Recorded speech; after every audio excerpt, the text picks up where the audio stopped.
por lo primordial. Para poder desarrollar un presupuesto, nosotros tenemos que tener muy clara la idea de cómo se debe hacer este desglose de trabajos o de actividades, lo que conocemos como el EDT. El EDT no es otra cosa que la estructura desglosable del trabajo. Entonces, el ingeniero civil que está enfocado o dedicado a este tema de elaboración de costos y presupuestos sabe, tiene experiencia y podría decir cómo empieza una obra y cómo va, en la medida que va transcurriendo el tiempo, va a irse desarrollando diferentes tipos de actividades, ¿no? Por lo menos de manera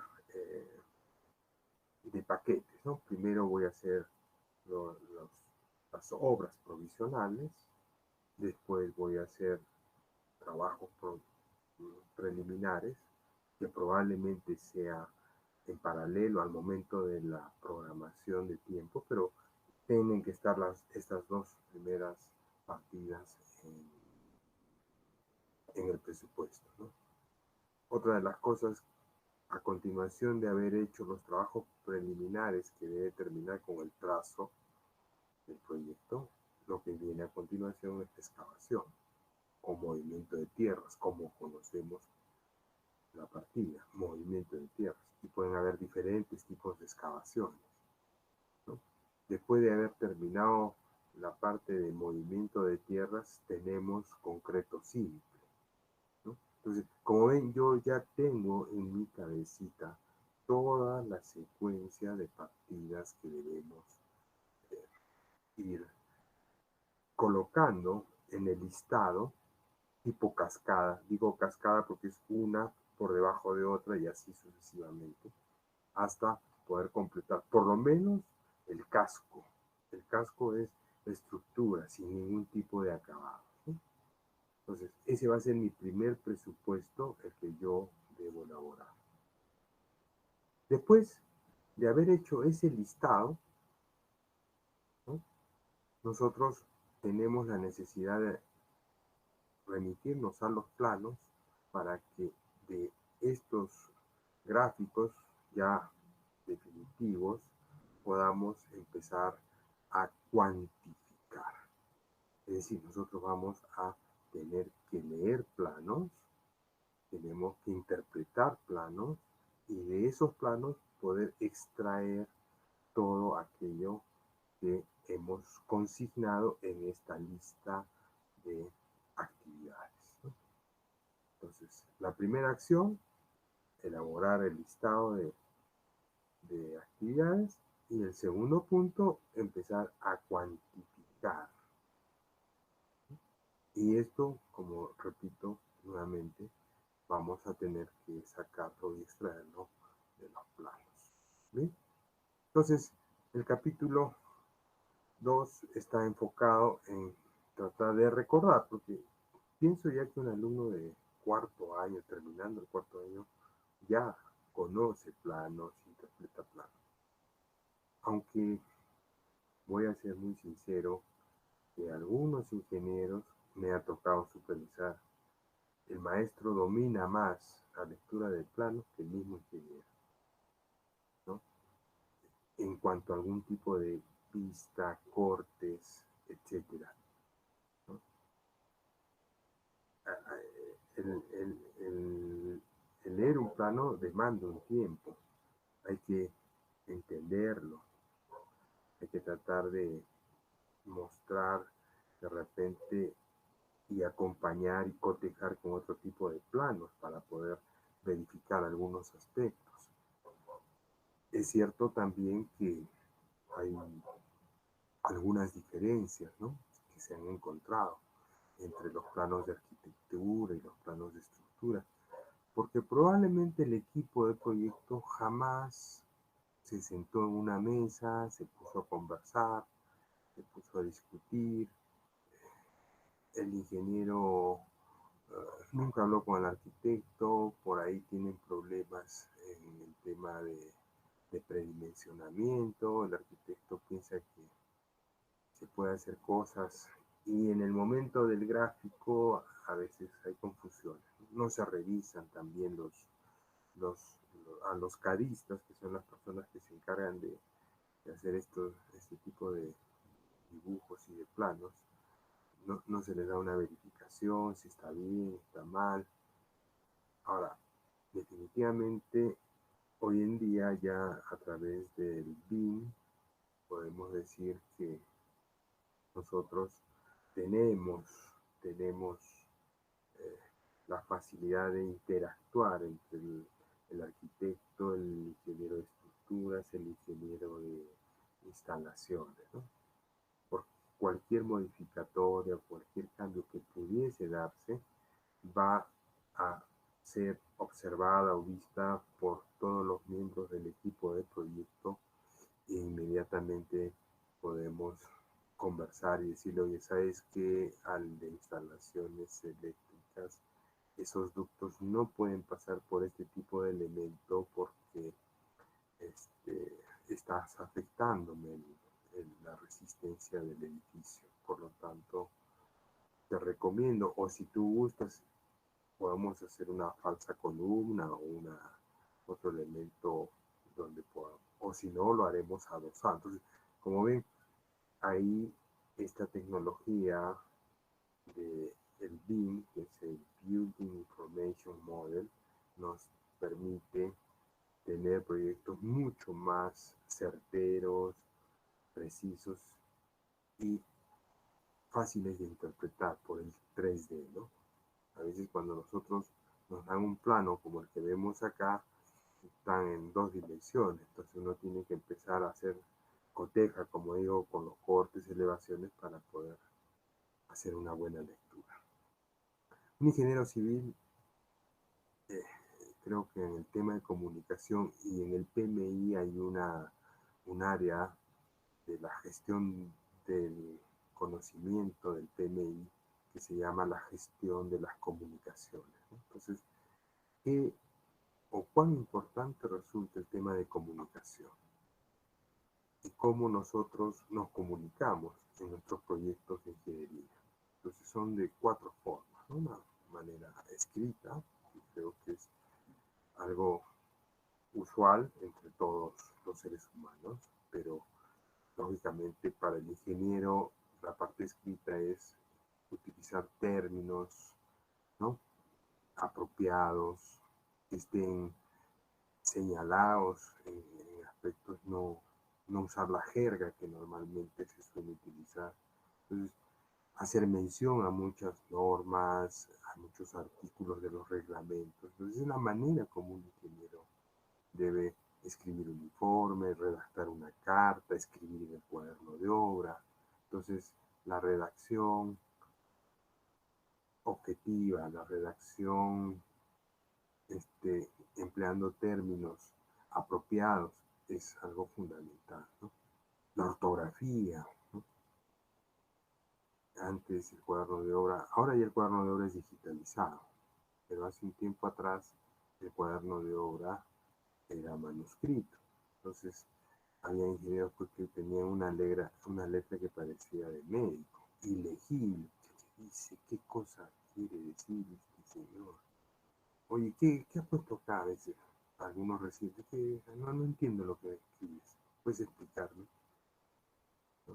Entonces, eso es algo fundamental. El otro aspecto es la comunicación gráfica, ¿no? Y la comunicación gráfica se da a través de los planos, ¿no? Dibujos, esquemas, muchas veces en cuadernos de obra ha habido la necesidad de esquematizar, entonces a mano alzada uno tenía que hacer una gráfica, no iba a pegar en plano. Lo que hoy por hoy ya ha cambiado con la modernidad, ¿no? El cuaderno de obra ya es digital. Puedo pegar una foto, puedo pegar un, un pedazo del plano, entonces ya las cosas nos ayudan bastante. Ya les voy a mostrar, ¿no?, el cuaderno de obra que estoy llevando ahora para que ustedes puedan ver cómo se está manejando con la tecnología esto. Entonces, como ven, chicos, van cambiando las cosas, los tiempos, entonces nos vamos modernizando, nos vamos cada vez tratando de hacer las cosas bien. Ahora, esto del cuaderno de obra es algo fabuloso porque tiene georreferenciación. Entonces, cuando uno no está en la obra y escribe desde otra ciudad, inmediatamente detectan dónde ha sido escrito el asiento. Eso obliga al ingeniero supervisor, al ingeniero residente a poder estar en la zona de obra y que desde ahí se emita el asiento del cuaderno de obra. Si el ingeniero no escribió hoy día, se pasó el día, ya no puedes escribir con fecha anterior. Otra cosa positiva en el tema del cuaderno de obra, como ven. Entonces, ya hay un poco más de control, ¿no? Sobre todo en obras públicas, que creo que es el dinero del Estado, ¿no? Y de todos los peruanos. Entonces, bien, yo aplaudo. Eso realmente es algo fabuloso para mí.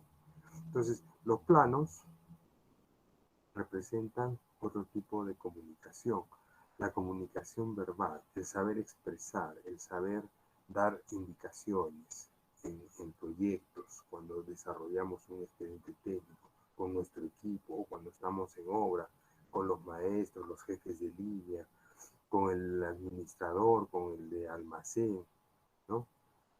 Y la parte no verbal, que también es otro tipo de comunicación que se da a través de gestos, ¿no? En obra, a veces por la cantidad de ruido que hay, porque hay una contaminación sonora, a veces tenemos que utilizar tapones porque está la, la vibradora o la compactadora o tenemos ahí algún otro equipo en funcionamiento, la mezcladora, el ruido. Entonces, muchas veces hacemos señas con los gestos y eso es algo de lo que tenemos que dominar.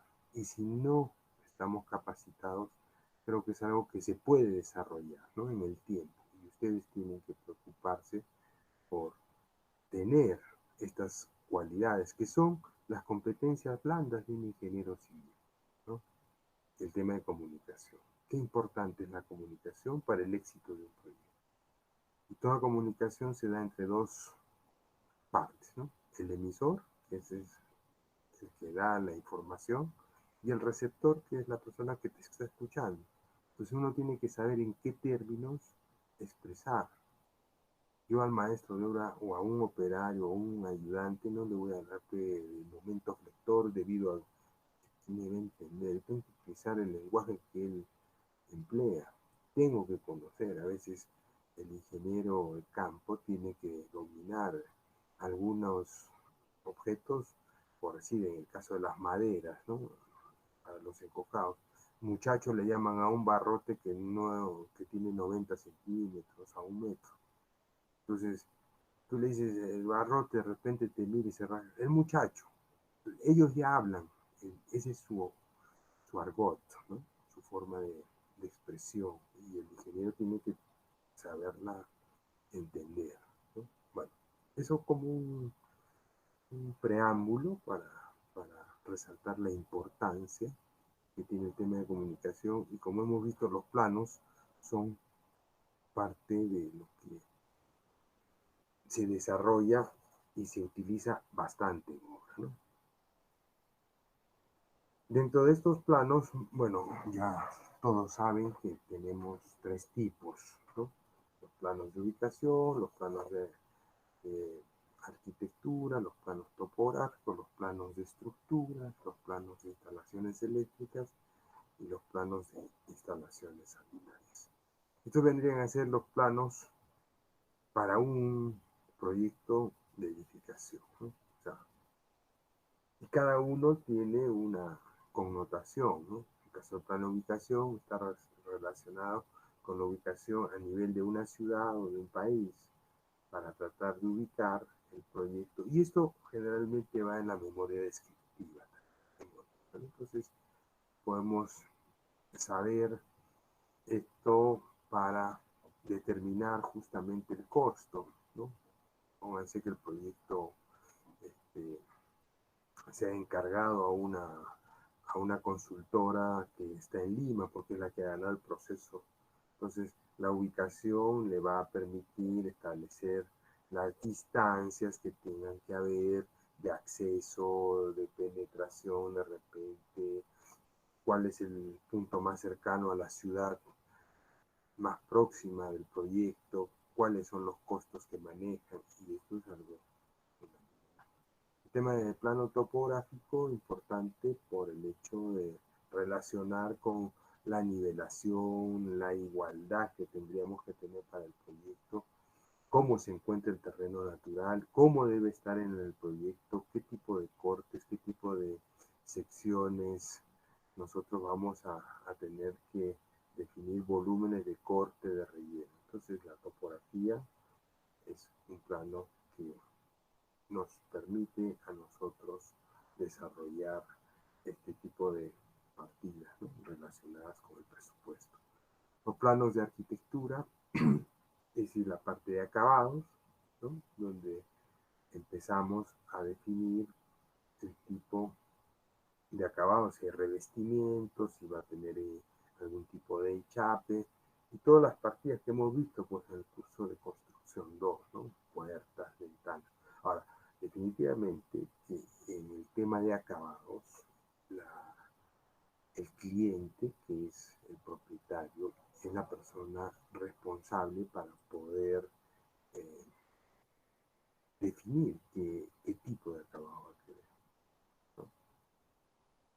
Si ustedes han visto en el tema del autoavalúo, que debe ser un curso que, uno de los puntos a tratar en el curso de construcción 1, el autoavalúo tiene, creo que desde la A hasta la J, me parece, A, B, C, D, diferentes, en lo que acabado se refiere, diferentes precios y valores, ¿no? Entonces, el acabado es importante y seguramente ya ha sido definido con el cliente y al momento de presupuestar, el ingeniero de costos va a tener definido. Y si no lo tuviese definido, lo único que tiene que hacer es ponerse en contacto con el propietario y decirle, bueno, en el tema del piso para tal ambiente, ¿qué es lo que usted ha pensado colocar? Probablemente ahí puedan haber propuestas, el cliente puede decir algo, al ver el precio de repente va a, a darse cuenta de que esto es muy alto. Pero es mucho.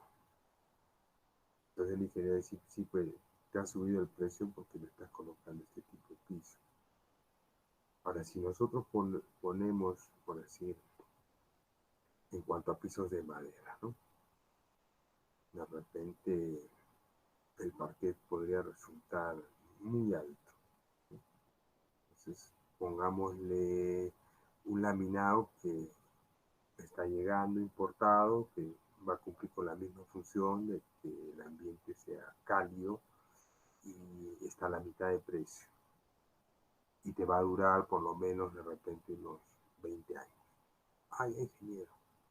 Entonces, eso hemos dicho que se denomina ingeniería de valor, ¿no? Entonces ya es una coordinación entre el cliente y el proyectista para proponer algunas soluciones ante un elevado costo de un presupuesto determinado, ¿no?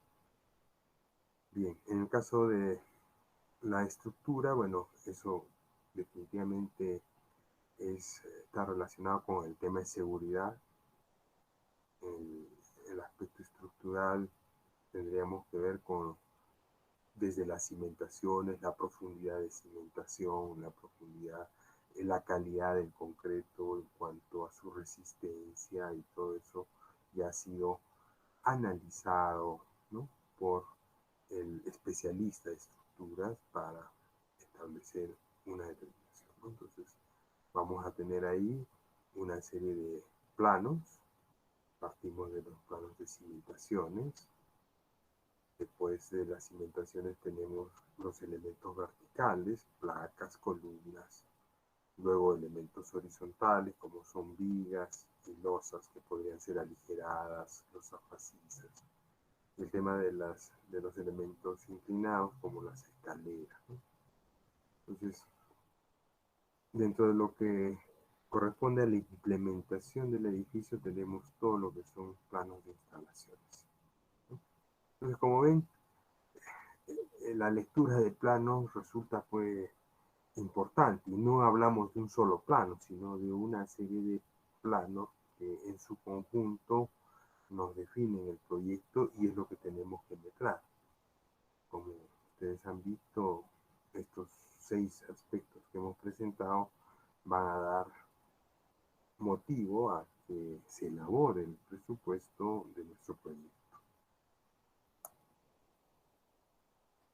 Los planos deben tener una escala apropiada. El proyectista tiene que tener la precaución de elaborar láminas donde no esté todo apiñado, donde esté todo bien distribuido, sin que permita al lector, ¿no?, que vendría a ser el receptor, que de repente ni lo conoce al proyectista, hacer una lectura y que no tenga dudas, ¿no?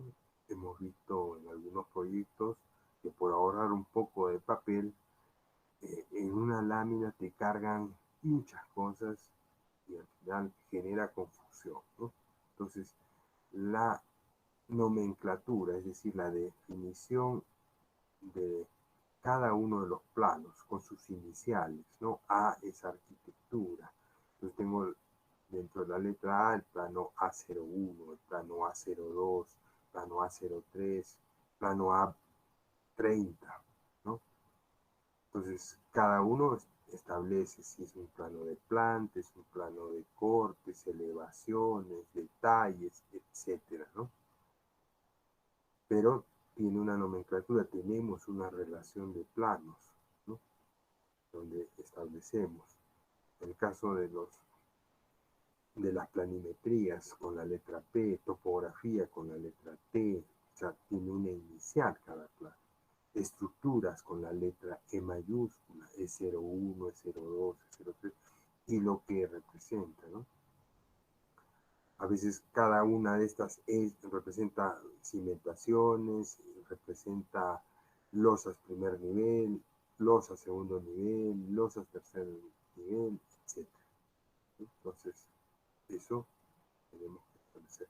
Las dimensiones son de acuerdo a los formatos. El más conocido para nosotros es el de 297 por 210. De ahí podemos partir, ¿no?, es una hoja de papel bond que utilizamos para un informe. El formato A3 es el doble, es decir, es juntar dos papel bond, eso me da un formato A3. Si junto dos formatos A3 me da un A2, si junto dos formatos A2 me da un A1, y la lámina grande es la A0, ¿no?, que como ven tiene más de 1 metro por 841,84 centímetros, ¿no? Entonces, las láminas pueden en un proyecto haber diferentes tamaños de láminas o de hojas utilizadas. No hay que uniformizar, aunque de preferencia se trataría de esa presentación, ¿no? Entonces el proyectista tiene que ver ese aspecto también. La escala dependerá un poco de la lámina y del tamaño de esta. Normalmente en edificaciones el tipo de lámina es 1 en 50.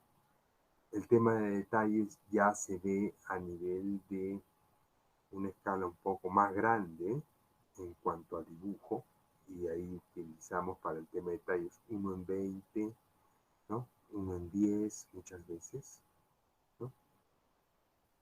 Y esa es la forma como se debe aplicar el tema de la relación que existe entre la dimensión de la lámina y el dibujo propiamente, ¿no? Entonces, ya está normado que en el tema de edificaciones la escala para presentar plantas, cortes, elevaciones, es 1 en 50. A manera de recordar, ¿qué quiere decir? Que si hablo de una escala, esto es adimensional, ¿no? Si hablo de escala 1 en 50, ¿qué representa? En mi plano, ¿no? 1 centímetro equivale a 50 centímetros, es decir, medio metro. Entonces, si en algún momento el ingeniero que está haciendo una lectura no tiene un escalímetro a la mano, tendrá que recurrir a una regla, una wincha, para poder medir. Ahora, definitivamente ya en cuanto a planos, la mayor cantidad de profesionales utiliza el AutoCAD, ¿no? Entonces el AutoCAD tiene la facilidad de poder dimensionar, ¿no?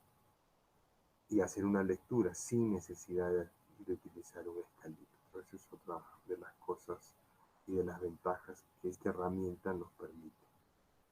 Pero no siempre vamos a tener el AutoCAD, no siempre vamos a tener el energía eléctrica. Entonces, sabemos utilizar un escalímetro. Ingenieros, que acá en la hora no hemos traído escalímetro porque como tenemos computadores y todos los planos están digitalizados, pero ahorita no hay luz y no va a haber luz una semana. Estamos lejos de la ciudad. Ahora, encargar que nos traiga un escalímetro va a demorar mucho. Entonces, pero tienes una wincha, ¿sí? O tienes una regla normal, ¿sí? Ya, entonces, si acá dice 1 en 25, ¿qué quiere decir? ¿No? Que cada centímetro que tú leas en tu papel equivale a 25 centímetros en la escala natural, ¿no? Ah, ya. Entonces uno puede empezar a realizar este tipo de trabajo interpretando el tema de las escalas, ¿no? Según el expediente técnico, de acuerdo a la ley de contrataciones del Estado, ¿no? Habla de que el conjunto de documentos que comprende memoria descriptiva, especificaciones técnicas, y ahí hablamos del tema que nos convoca, que son planos.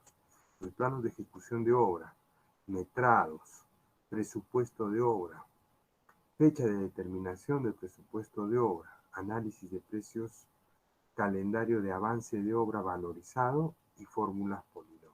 Entonces, todos estos componentes son los que vamos nosotros a tratar en nuestro curso, ¿no?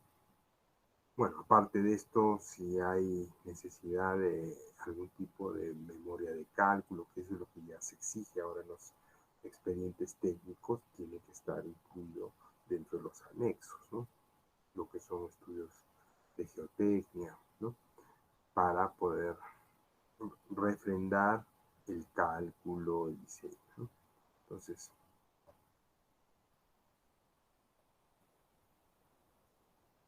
en el caso de sistemas de contratación, este es uno de los sistemas más empleados en nuestro medio, sobre todo cuando nos referimos a edificaciones, el contrato a suma alzada o precio fijo como se le conoce, por cuanto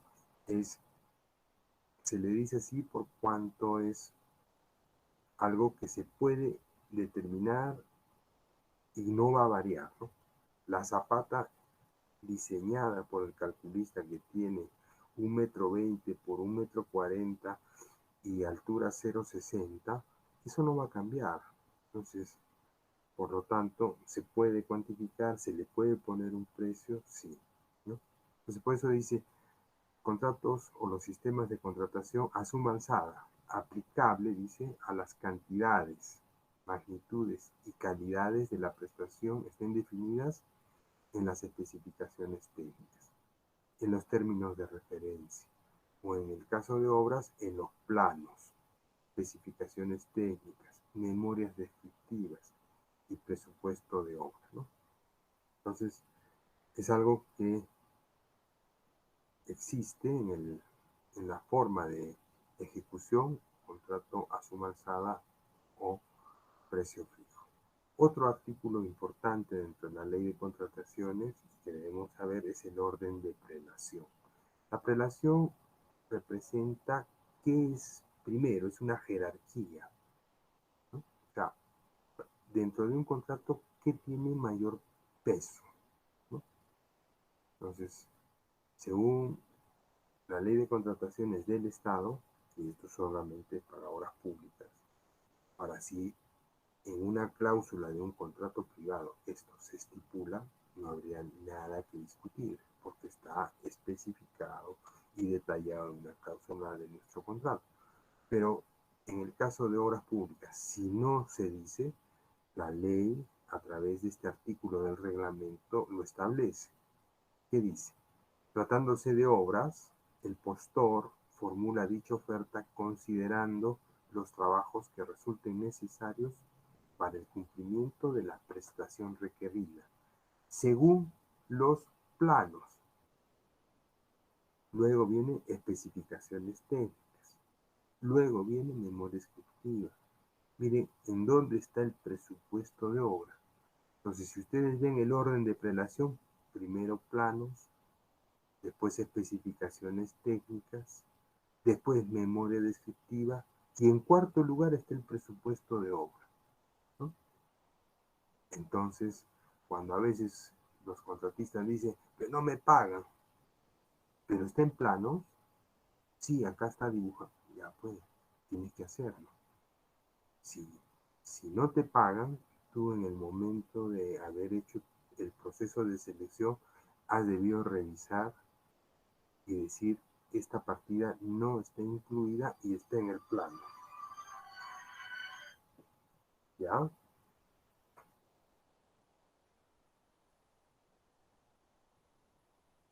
Bien, sigamos adelante. ¿Qué más manifiesta el Reglamento Nacional de Edificaciones? En el artículo 5 dice, el propietario deberá firmar los planos, ¿no? Esto ya no es la ley de contrataciones, sino es el Reglamento Nacional de Edificaciones, algo que ustedes ya deben haber tocado en el curso de construcción 1. Dice, artículo 5, el propietario deberá firmar los planos y demás documentos del expediente técnico, conjuntamente con el profesional responsable de cada especialidad. ¿Por qué el propietario tiene que firmar el plano? Porque está de acuerdo. Es en señal de conformidad. O sea, lo que dice el plano, okay. Y eso a los proyectistas también les importa y les interesa. ¿Por qué? Porque no vaya a ser que después diga el propietario, ingeniero, sabe que yo ya no quiero así. Es un trabajo el que desarrolla el proyectista y lo hace de manera conjunta con el cliente o con el propietario, le consulta, ¿te parece bien así? ¿Está bien así? El arquitecto es el primero que entra en contacto con el cliente, ¿no? Para determinar dimensiones, ubicaciones, se entrevista, etcétera, ¿no? Entonces, cuando termina el arquitecto, le dice, esto está bien, ¿le gustó? Sí, señor. ¿Le hago los planos ya definitivos de la arquitectura? Sí, señor. Termina, ¿me los puede firmar? Entonces, ¿qué quiere decir? Que ya está contento, está feliz. Ahí estoy firmando mi aceptación. Luego esos planos pasan al ingeniero que va a hacer las estructuras. El ingeniero estructural le explicará el tipo de concreto, vamos a utilizar este tipo de estructuración, esto es lo mejor para su vivienda, porque lo firma.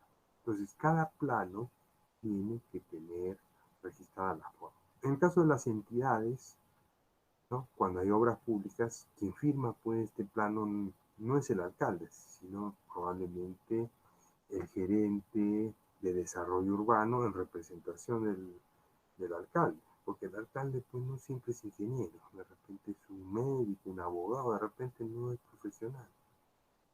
Entonces, ¿quién avala el plano? El gerente. o de repente el revisor, ¿no? Porque a veces se contratan empresas de consultoría para revisión de expedientes. Entonces, la revisión de una empresa especializada en el tema podría refrendar la conformidad de que todo está bien, ¿no? Entonces, y para cada especialidad se aplica esto. El artículo 30 dice, es obligación del profesional responsable de obra solicitarle al cliente los aspectos ambiguos e incompatibles entre planos, ¿no? Entonces, esto para poder quizás aclarar alguna situación que está en duda, ¿no? Se consideran infracciones las siguientes: la adulteración de planos, especificaciones y demás documentos de una obra que hayan sido previamente aprobados por la municipalidad respectiva, ¿no? Con el otorgamiento de una licencia de construcción. Entonces, la licencia se tiene que, el proyecto, una vez aprobada la licencia, se tiene que respetar y construir tal cual ha sido aprobado. No puede haber algún tipo de modificación, a menos que el inspector contratado por la municipalidad, ¿no? Que hay inspectorías, pueda avalar algún cambio que podría presentar, sobre todo los cambios, no tanto en la parte estructural, sino en la parte de estructura, de instalaciones, perdón. De instalaciones. Bueno, según el reglamento, en las normas generales, en la 020, señala el artículo 7 que el proyecto de arquitectura para edificación debe contener la siguiente información, ¿no? Entonces, como ven, esto es algo que está ya establecido. Plano de localización, planos de distribución por niveles, planos de elevaciones, planos de cortes, planos de detalles, planos constructivos, detalles constructivos y planos de seguridad, ¿no? Por ahí vamos a poder ver quizás algunos planos de algún proyecto ya desarrollado. Acá tengo, ¿no? Entonces, fíjense, los planos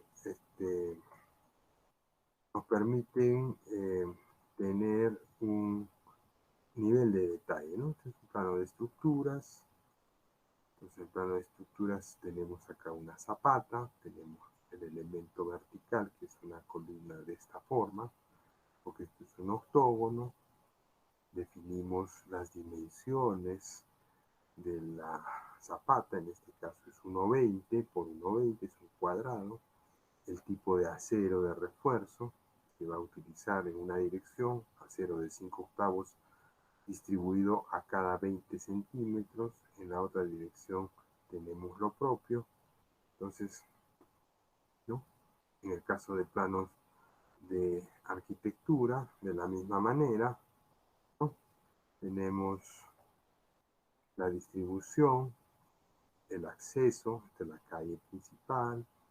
Entonces, a partir de estos gráficos y estos dibujos, nosotros vamos a tener que establecer el metrado, ¿no? Esta planimetría probablemente me permita ver cómo va a ser la ejecución en cuanto al área de replanteo que debo tener, ¿no? Porque este es un plano general donde se ve todo el perímetro del terreno para poder nosotros cuantificar qué áreas de nivel, de nivelación, de replanteo. Me permite ver de repente el aspecto del cerco perimétrico que había que construir toda esta zona de acá. Entonces, con esto voy a tener que metrar yo, ¿no? Entonces, ahí vemos, ¿no? Hay un muro de contención, un M2, y esto es lo que representan los planos en nuestro proyecto del expediente técnico, ¿no? Entonces tengo arquitectura, acá podríamos ver de repente un plano de cortes, ¿ah? Esta es la planta, esta es la planta del servicio higiénico, ¿sí?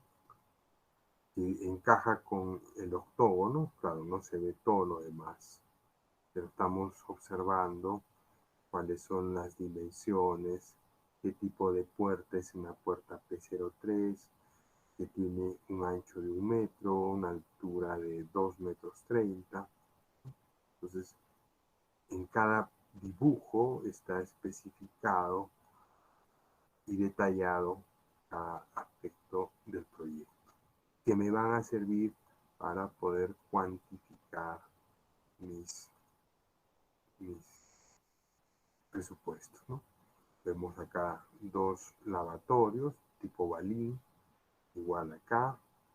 Veo que hay un baño de mujeres, un baño de hombres, ¿no? En el baño de hombres hay urinarios, ¿no?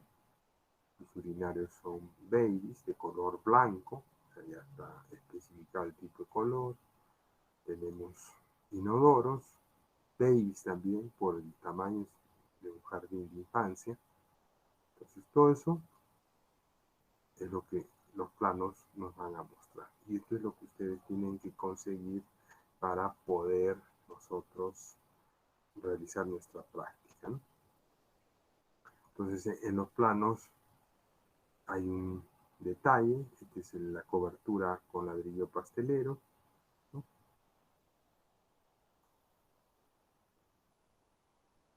Y bueno, podemos ver los diferentes tipos de corte, ¿no?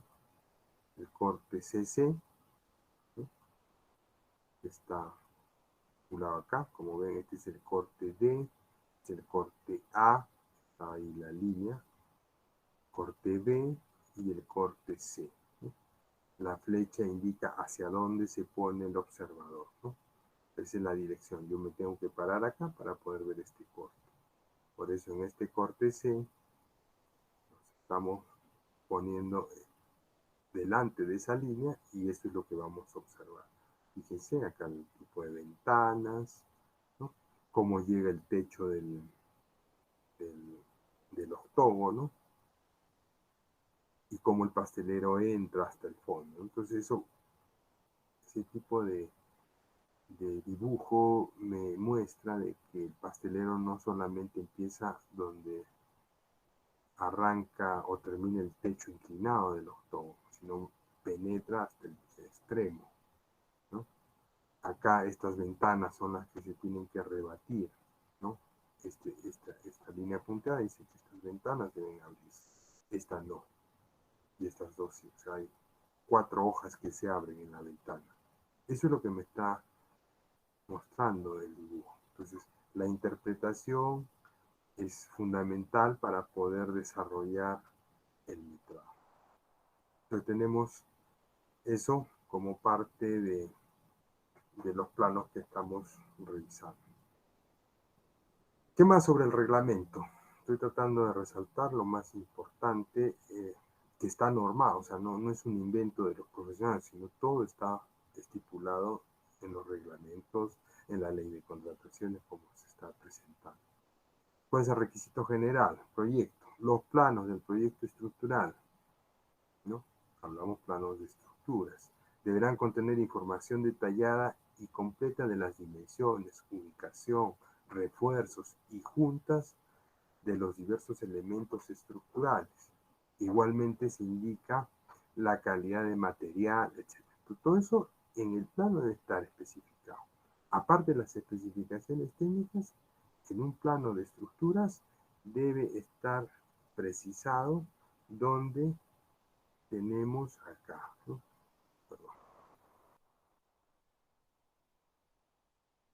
En esta parte de acá, no sé si puedo hacer un acercamiento a esto, tenemos todos los detalles, tipo de concreto, y esto es un resumen de lo que va en la especificación técnica. Como ven, la lámina, tiene un recuadro.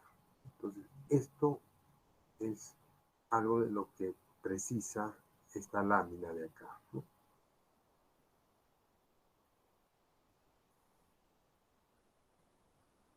La licencia de construcción es otro aspecto, ¿no? En donde hemos dicho de que esto lo revisa una comisión. el propietario debe pagar un derecho para que los profesionales que van a participar en la revisión del proyecto puedan recibir un dinero. Los miembros del comité los nombra el Colegio de Ingenieros, el Colegio de Arquitectos, ¿no? El Colegio de Ingenieros designa a través de todos los años, hay un examen que se rinde para poder ser miembro de comisiones técnicas, así se llama, y dependiendo de la puntuación, los ingenieros van escogiendo qué municipalidades eh, van, van a participar, ¿no? Los más tromes, pues, escogerán las municipalidades que mayor cantidad de proyectos tengan, ¿no? En el caso de Arequipa, de repente el Provincial, de repente Caima, por el auge que está en Cerro Colorado, podría ser, ¿no? Entre más revisiones ellos hagan, pues van a recibir una suma de dinero mucho mayor, ¿no? Pero bueno, igual hacen el colegio de arquitectos. Entonces, esto requiere pues de un trabajo para que todo lo que se construye tenga la aprobación y la autorización. Ahí es algo un poco paradójico, ¿no? Porque, o contradictorio, diría mejor. Porque en el caso de las obras del Estado no pasan por estas comisiones. Porque si pasaran, de repente muchos de estos proyectos serían rechazados, habría un entrampamiento, pero debería ser, ¿no? O sea, que las comisiones sean las revisoras, así sea un proyecto del Estado. Por eso hemos visto varios de los intercambios viales pues, que han fracasado, ¿no? Hay claro ejemplo está el último intercambio vial que está más o menos a la altura de la Universidad Continental, ¿no? Donde las pendientes de, esa, de ese acceso, ya sea de subida o de bajada, eran muy pronunciadas, ¿no? Han tenido que, que discutir, no había un buen acceso. O sea, realmente, otro ejemplo es el bypass que hay, el paso de nivel en la Pampilla, ¿no? Viniendo del cementerio hacia el Hospital General, han visto cómo se forma un cuello ahí de botella que es bien peligroso, ¿no? Bueno, la gente ya está acostumbrada, pero ahí ya debió haber expropiación y esto para darle mayor fluidez al tráfico. Pero bueno, cosas que las comentamos como parte de una opinión, ¿no? Que debería haber. Entonces, las licencias de construcción necesitan plan de ubicación, planos acotados, plantas, planos acotados de las elevaciones, ¿no? No se especifica la cantidad de cortes, pero en viviendas de techo horizontal generalmente bastarán con 2 cortes, ¿no? Entonces, vean ustedes lo importante que resulta esto para el proyecto y para todo lo que implica, ¿no? La elaboración de un buen plan. Entonces, para nosotros es importante porque nos va a permitir hacer una lectura, leer, interpretar y poderlo cuantificar. Bueno, algo rápido, el tema de la visión, eso se ha visto, no sé, antes nosotros en ingeniería llevamos geometría descriptiva como un curso obligatorio. Este curso era un poco complejo porque era a veces difícil entender el tema de vistas de canto, vista de frente, pero sí era de suma importancia por cuanto te daba una idea de, del volumen y cómo interpretarlo, ¿no? A través de una imagen en 2D. Lógicamente que ahora ya el Revit 3D ayuda muchísimo a poder entender los planos, ¿no? Pero en su tiempo no había eso, entonces teníamos que saber cuál es la vista y esto en los planos es importante porque han visto los cortes, veían las flechitas, dónde se ubicaba, entonces, ¿cómo interpretas, ¿no? claro, haciendo una lectura, si nosotros estamos viendo desde esta posición, ¿no? Como está la flecha, cómo se lee todo este plano, ¿no? Entonces, la elevación de esto, ¿cómo se va a ver? Como esto, si es que yo estoy observando acá. ¿Cómo sería la elevación lateral izquierda? Es decir, la de acá, ¿no? Se va a ver así, con esta línea punteada, ¿no? Que representaría esta arista, ¿no? ¿Cómo va a ser la elevación frontal? Es decir, si nos ponemos desde acá, ¿no? Vemos esto y vemos todo lo demás. La vista superior, la vista lateral derecha, perdón, la lateral derecha sería esta de acá, ¿verdad? Entonces, vean ustedes con esta gráfica cómo el ingeniero que hace costos tiene que saber desarrollar e interpretar este tipo de vistas, ¿no? Y leerlas en los planos, ¿no? En el caso de una elevación frontal, los planos tienen que tener elevaciones, ¿no? La frontal, la posterior, difieren, ¿no? Como ven ustedes, esta, a pesar que es el mismo edificio, ¿no? No se ve igual que esta de acá. Dependiendo de donde me esté ubicando o posicionando, voy a observar el plano. Si me voy por la parte de atrás de la casa, miren, es otra cosa la que se ve. Entonces puede decir, oye, no es lo mismo. Claro, porque ya varió la arquitectura y lo que estamos observando es otra, otra forma, ¿no? Planos de corte, dependiendo de la posición donde se haga el corte. Esta es la representación gráfica en un corte. Acá hay un ejemplo del volumen, ¿no? Y cómo lo estamos cortando.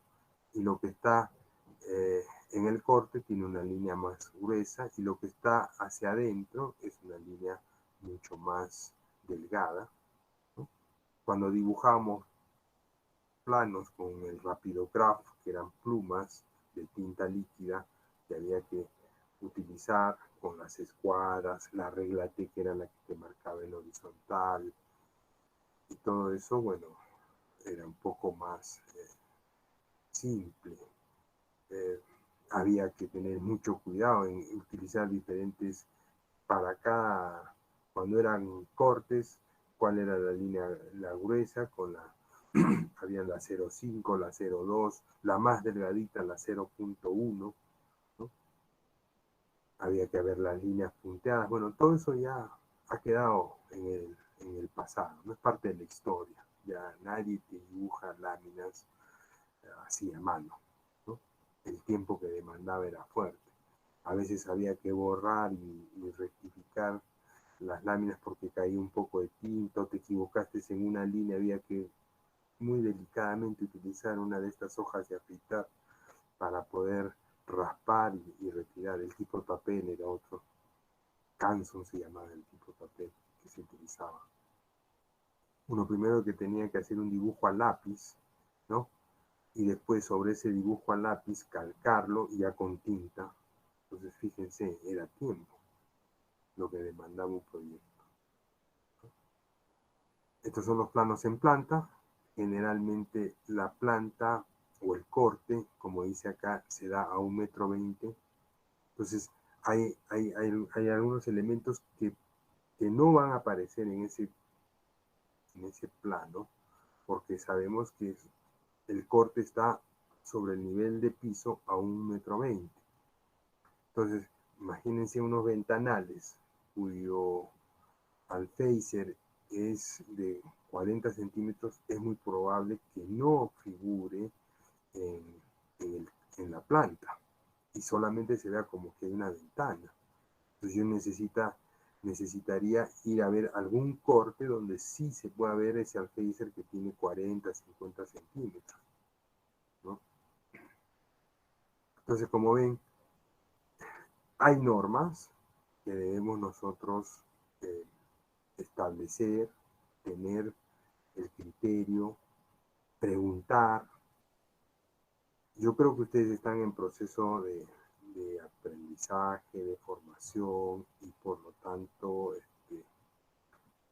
la práctica, la lectura, estas prácticas que vamos a hacer en grupo les va a servir mucho para poder reforzar. Entre el grupo tiene que estar preguntando, no, esto es así, a ver, revisa esta vista, y de eso se trata el trabajo grupal para la parte práctica, de poder interactuar con estos planos y poder establecer cantidades, ¿no? Lo propio en cuanto a la simbología, ¿no? En el caso de planos de instalaciones sanitarias, eléctricas, cada línea tiene una representación. En el caso de las líneas punteadas, las líneas continuas. Para la parte sanitaria, ¿no?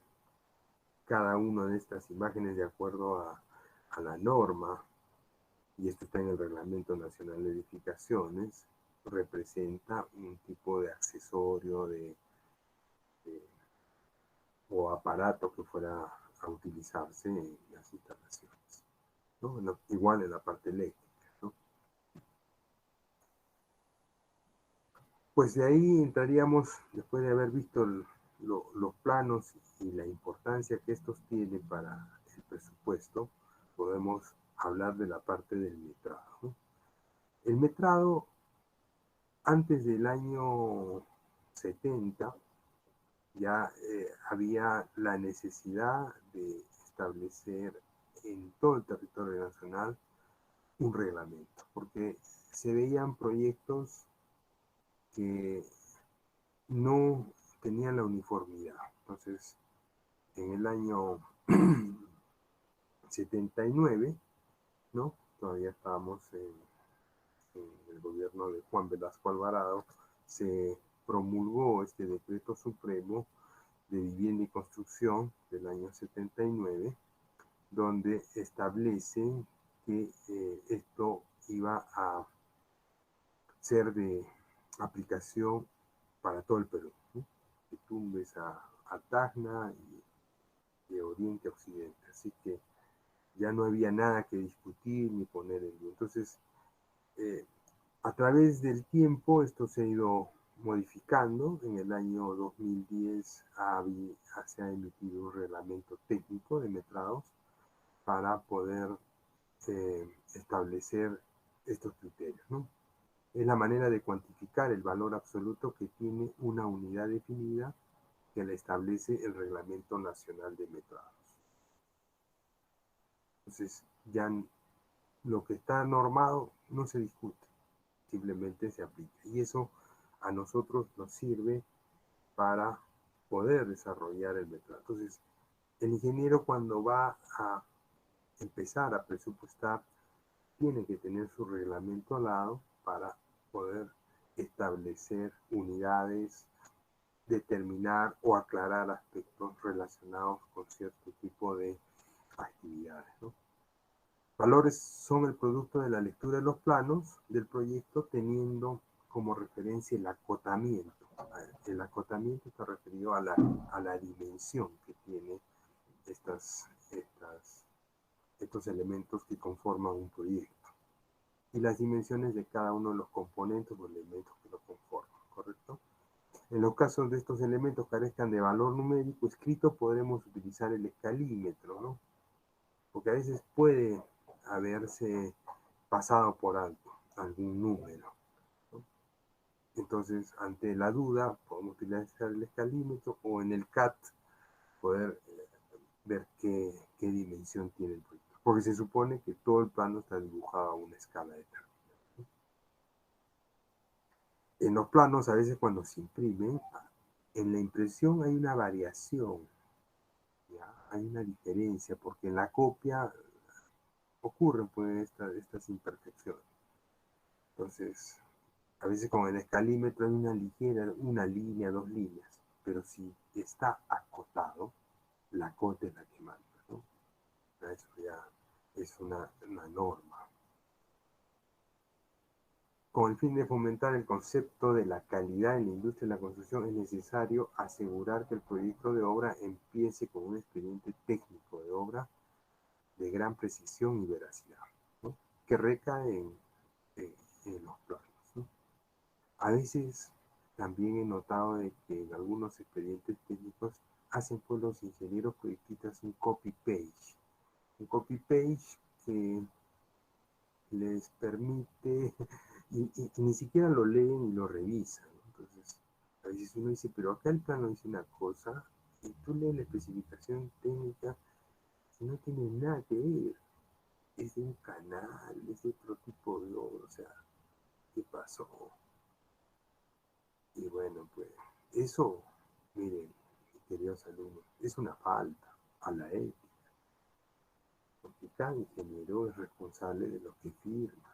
Cada ingeniero tiene que tomarse la molestia de leer, acondicionar. Yo puedo entender que, bueno, yo sé que no va a estar escribiendo, lo corrijo, pero lo adecuo, ¿no? Le doy el marco que le corresponde o el texto que le corresponde a lo que estoy haciendo como proyecto. Pero nada. Y así los aprueban los proyectos. De verdad que siento vergüenza ajena yo. Siento vergüenza ajena de qué mal. Una vez que he estado como miembro del Tribunal de Ética del Colegio de Ingenieros, hubo un proyecto, no era un proyecto, hubo un juicio, una cuestión judicial, ¿ya? Entonces pidieron opinión, no, la parte afectada, la que perdió, leyendo bien el informe del perito, que era un ingeniero agrónomo, porque tenía que ver con tierras de cultivo, ¿no? Había hecho señal, o sea, había manifestado en su informe de un canal el proyecto o el tema judicial era acá en el Cural, que queda saliendo de Arequipa por la carretera hacia la variante Chumay, eso se llama el Cural. Pero el ingeniero había hecho un buen análisis de cómo era el tema de propiedades, de bordos y todo eso, pero en una parte de su informe hablaba de un canal lacano, y lacano es una irrigación que queda por la joya. El solo hecho de haber cometido ese error, la parte que perdió fue lo denunció al Colegio de Ingenieros, al Tribunal de Ética. El tribunal admitió la queja, hizo un análisis y efectivamente había un error. Y el Consejo, el Tribunal de Ética falló en sancionar al ingeniero. Ahora, claro, hay diferentes tipos de sanción, ¿no? Una sanción puede ser una llamada, una amonestación verbal, ¿no? Puede ser escrita o puede ser hasta con suspensión, ¿no? Dependerá de la gravedad del asunto. Pero el solo hecho de haberse equivocado en eso ya, pues, mancha tu perfil de ingeniero, porque eso queda registrado ahí, ¿no? Entonces, si se dan cuenta, hay que tener mucho cuidado. ¿Qué es lo que firmamos? ¿Hemos revisado? ¿No hemos revisado? Etcétera. O sea, como un comentario a esto que estamos viendo sobre el expediente técnico de gran precisión y veracidad. El metrado es uno de los documentos más importantes que compone el expediente técnico, ¿no? Por esta razón, la presente norma técnica incluye lineamientos técnicos claros, actualizados. Claro, es del 2010, ¿no? No ha habido una variación desde esa fecha que podría hacerse después de 10 años, en el 2020, a ver qué estuvo bien, qué estuvo mal, qué se ha modernizado, pero no ha vuelto a salir. Eso debería ser uno de los objetivos, que cada 10 años se revise esta norma técnica de letrados, tan igual como ocurren con las otras normas, ¿no? CENCICO es la institución responsable de hacer y realizar estas revisiones, que lo hacen con las normas E030 de sismoresistencia, que lo hacen con la norma E060, con la de albañilería. Entonces esta también debería entrar a revisión. En el caso de estas normas me parece no estoy tan seguro, que son cada 5 años, ¿no? Entonces el comité en su conjunto se reúne con participación de universidades, colegios profesionales para ver este aspecto, ¿no? Es algo que creo que en el tiempo la ciencia, la tecnología va cambiando y esto es ya una necesidad. El campo de aplicación, fíjense, la norma técnica de metrados para obras de edificación en estaciones urbanas es de aplicación obligatoria en la elaboración de expedientes técnicos para obras de edificación, ¿no? Entonces nosotros estamos elaborando un presupuesto y el presupuesto es parte del expediente técnico y entonces de manera obligatoria tengo que utilizar mi reglamento de metrado, ¿no? Y habla también de habilitaciones urbanas, ¿no? Por eso, la norma, el Reglamento Nacional de Edificaciones tiene ese propósito, ¿no? Está para edificar edificios y habilitaciones urbanas. Es decir, todo aquello que va a pasar de rural a urbano. Y para eso han visto en el curso de construcción 1, ¿no? Cómo es la estructura de una habilitación urbana, ¿no? Que comprende cuáles son las consideraciones necesarias para realizar un metrado, ¿no? ¿Qué es lo que debemos tomar en cuenta como ingenieros de costos y presupuestos, ¿no? Primero, entender y comprender el proyecto en su totalidad. Eso implica leerlo, ver cuáles son los alcances, cuáles son los objetivos, cuáles son las metas, revisar planos, estudiarlos, ¿no? Después, desarrollar el listado de todas las partidas, lo que dije al inicio de la clase, ¿no? O sea, nosotros necesitamos hacer este EDT, esta estructura desglosable del trabajo, por paquete si quiere, y cada paquete lo podamos nosotros ir disgregando en sus partidas, ¿no? Cuando hemos hablado eh, en la clase anterior sobre la estructura, ¿no? Las partidas son de primer orden, de segundo orden, de tercer orden y hasta un cuarto orden. Entonces, ¿cuál sería el EDT? Para mí, las partidas de primer orden. Entonces empiezo, obras provisionales. Ese es un paquete, ya. Después voy a ver qué cosas voy a colocar, considerar en obras provisionales. El otro, trabajos preliminares. Ya, ¿qué cosas vamos a poner en trabajos preliminares? Entonces ya empiezo a ver y a estructurar, ¿no? Después contar con una hoja en la cual pueda representar mediante anotaciones elementos que se van considerando, ¿no? Entonces, la hoja implica el desarrollar un formato que nos permita apuntar. Creo que esto ya lo hemos ido aplicando en el curso de construcción 2, ¿no? Entonces no es tan difícil, pero no es tanto el metrado, sino ahora veamos la forma de presentación, ¿no? Entonces acá vamos a ver en este, ¿no? Como el proyecto, ¿no? de ese plano que les mostré hace un rato, tiene este, este formatito, planilla de sustento de metrados, ¿no?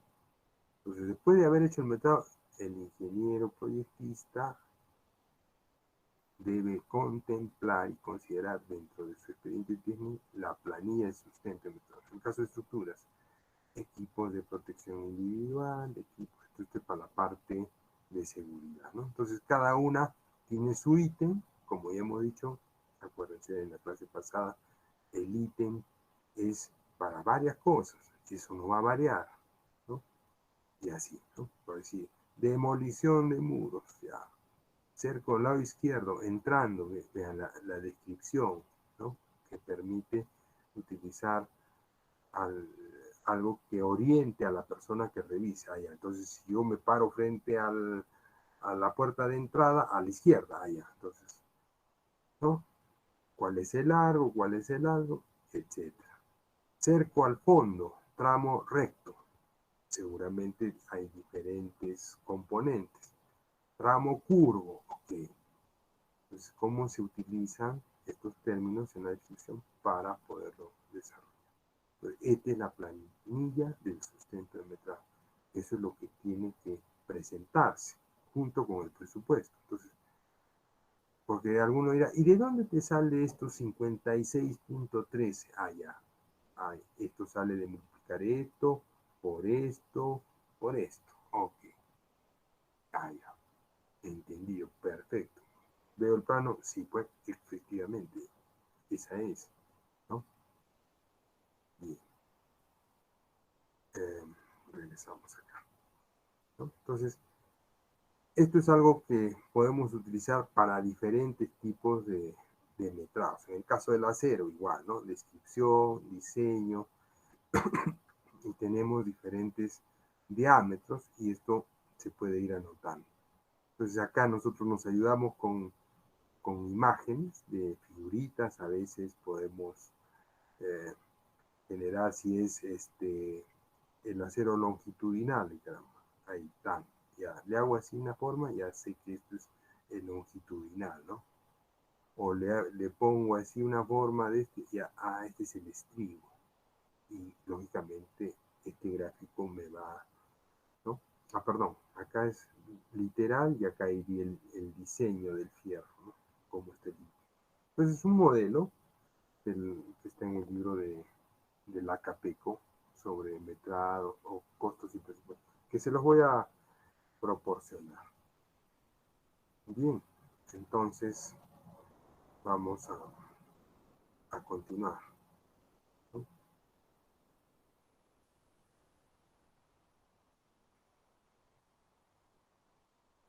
En caso concreto, igual otra plantilla que podemos emplear.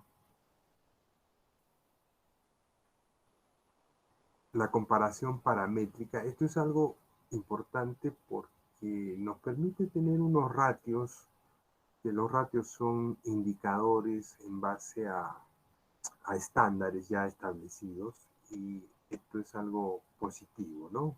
Porque eh, ante la duda decimos, oye, aquí esto está algo mal, porque de acuerdo al ratio que manejamos de metros cúbicos de concreto para losas aligeradas de 20.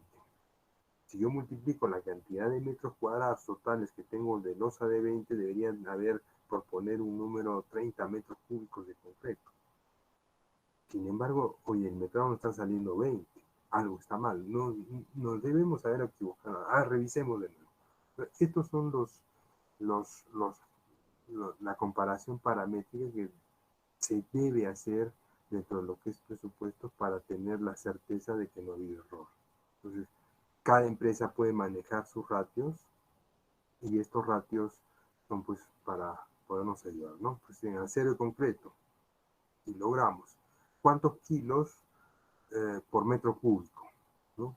De acuerdo a esta sección, y eso lo puedo determinar, ¿no? Haciendo en base a una unidad, una viga característica. Entonces, yo digo, bueno, esta viga es de 40 de 25 por 60 ya. Entonces, en un metro cúbico, ¿cuánto de acero va a entrar? Y eso es un ratio. Y esto me ayuda para poder establecer estas comparaciones. Antes de terminar, quizás mostrar lo que ya les he subido en el cuaderno, en el Dutif, ¿no? En el Dutif hemos puesto la parte del reglamento, quizás darle una pequeña revisión. Acá está, ¿ya? Esta es la norma técnica. Ustedes la pueden descargar, imprimir, ¿no? Pero es bueno que la lea, ¿no? Entonces, este es el índice y vemos cómo empezamos desde el título 2, ¿no? Con los metrados para obras de edificación. Este es un código que le da la norma: obras provisionales, trabajos preliminares y seguridad y salud. Así debería titularse probablemente la partida, ¿no? Y después dividirla en subpartidas, ¿no? Después otra partida, otro paquete, estructuras, otro paquete, arquitectura, instalaciones eléctricas, instalaciones sanitarias, etc. Entonces, como ven, son los componentes y de ahí entra a tallar la descripción, ¿no? En obras provisionales, trabajos preliminares, ¿cuáles son las partidas? Primero, esta partida podría ser la título, ¿no? En mi EDT esta puede estar considerada como una parte. Ahora, yo veré, pues, si hay construcciones provisionales, las consideraré. Y dentro de las construcciones provisionales que va a tener, oficinas, ¿no? Ahora, puedo llamar en mi presupuesto obras provisionales nada más. Y después considerar oficinas, almacenes, caseta, comedor, vestuario. Después puedo definir trabajos preliminares y de repente trabajos preliminares puedo considerar instalaciones, perdón, acá, trabajos preliminares. La limpieza, eliminación de arbustos, tala, todo esto. Entonces, como digo, el reglamento es una ayuda para el que presupuesta porque un poco le pone en contexto qué cosas podrían haber y considerarse, ¿no? Viendo su proyecto propiamente, ¿no? Tema de seguridad y salud, ¿no? Entonces, nosotros vamos a elaborar un presupuesto, ustedes en grupo, vamos a llamarla primero obras provisionales y trabajos preliminares, ¿no?